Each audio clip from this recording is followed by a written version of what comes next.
Gente, como vocês viram ontem, a Porto da Pedra trouxe um tema importantíssimo, um tema histórico, que é sobre a trajetória das profissionais do sexo, com o enredo das mais antigas da vida, o doce e amargo beijo da noite. E a escola trouxe uma musa, uma mulher muito especial, que ela veio para conversar com a gente. Eu tô aqui com a André Surak, seja bem-vinda!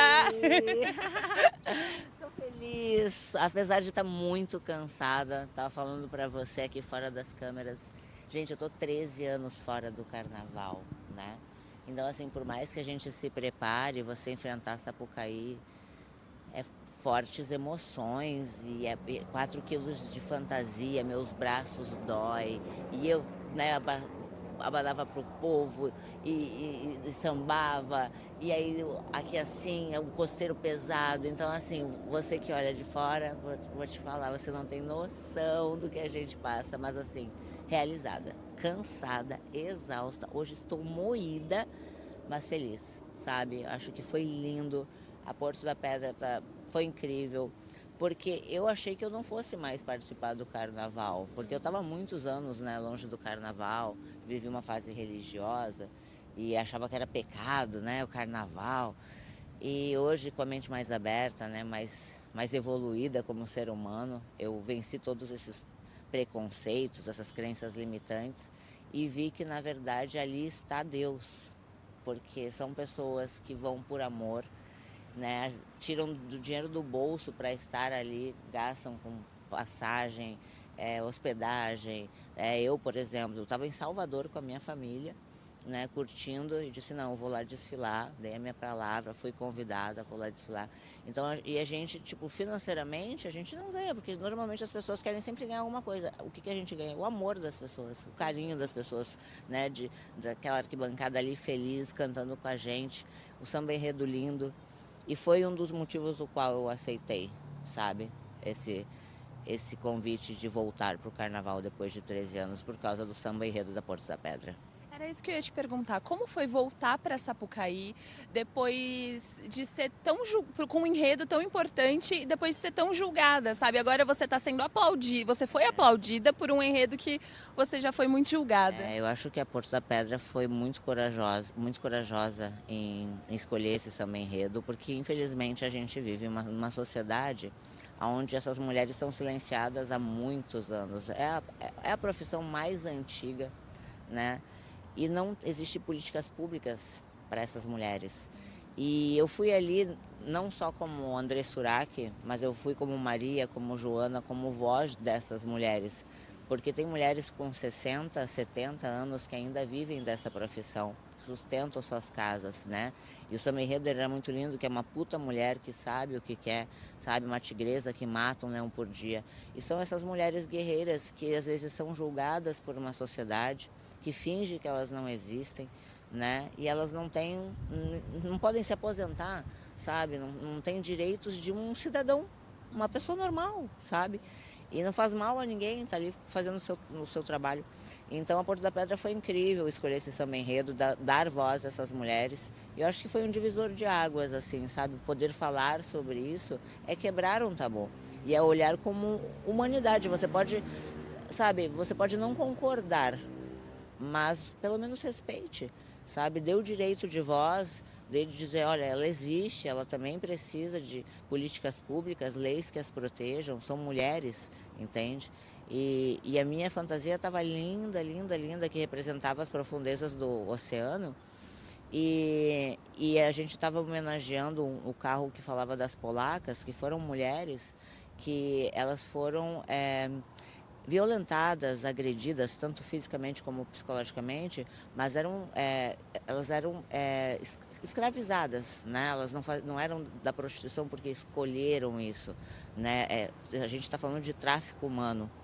Então, isso é muito triste, e dizer que isso também ainda existe, sabe? Então, eu gostaria muito, assim, que as autoridades focassem mais, sabe, em cuidar dessas mulheres também, que elas existem, elas precisam de cuidado. Então, eu não tinha como negar. Quando foi feito o convite, eu disse, vamos voltar ao carnaval. voltamos e foi incrível. Hoje estou assim, a sensação de missão cumprida, acabada. Gente, acabada. Eu tô com 38 anos já, não sou mais uma menininha, né? Mas eu digo, valeu a pena. Olha, tá? Você ficou esperando não sei o quê, ela trouxe uma aula de história, ela trouxe políticas públicas.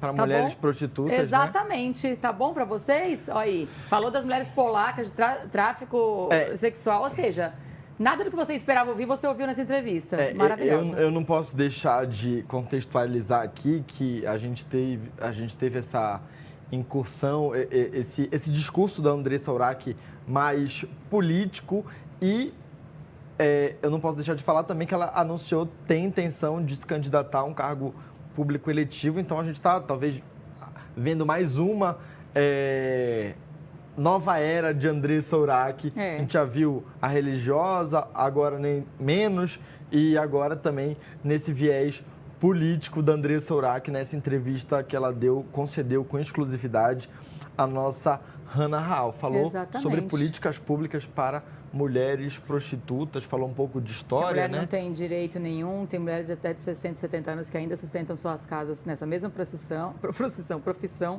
E é muito hipócrita, né, gente? Porque se elas trabalham é porque elas têm o quê? Cliente.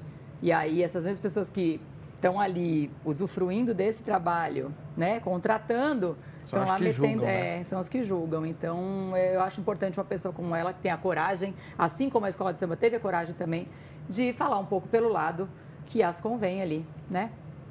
Bom, quem conversou com ela princesinha. Foi a nossa princess, que tá com uma cabeça linda. Tá linda. Vou lá. Chamei todo mundo, levantei para chamar todo mundo, vou lá. Vai lá receber nossa Hannah. Hannah Hall, boa noite, bem-vinda. Me conte os bastidores dessa entrevista com Andressa Urach. Oi, Mari. Oi, Gabriel. Boa noite. Bom, olha, gente, essa entrevista foi incrível. Eu tinha adiantado para vocês na entrada ao vivo de ontem, no comecinho do programa, que eu estava preparando uma coisa mais especial e era isso. A Andressa não ia conseguir falar comigo com mais tempo e tal, antes do desfile, ia ser só uma fala rapidinha.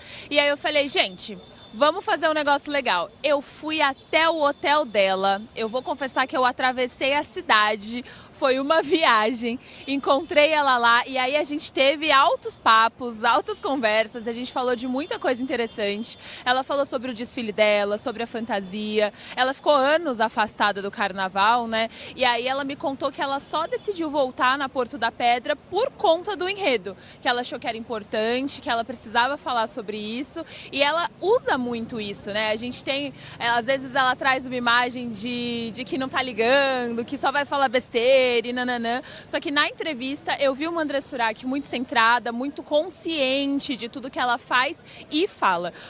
A gente brinca, né, que a pior notícia da Andressa Urach é sempre a próxima notícia da Andressa Urach é sempre a pior, mas ela faz isso de propósito. Mas por trás dos bastidores, a Andressa Urach, gente, mulher, ela é muito consciente, ela sabe muito o que ela está fazendo.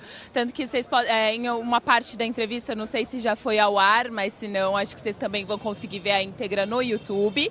Ela fala que ela não incentiva as mulheres a irem para a prostituição e a fazer esse tipo de trabalho, mas ela sabe que quem faz porque precisa e tá tudo certo, que o trabalho precisa ser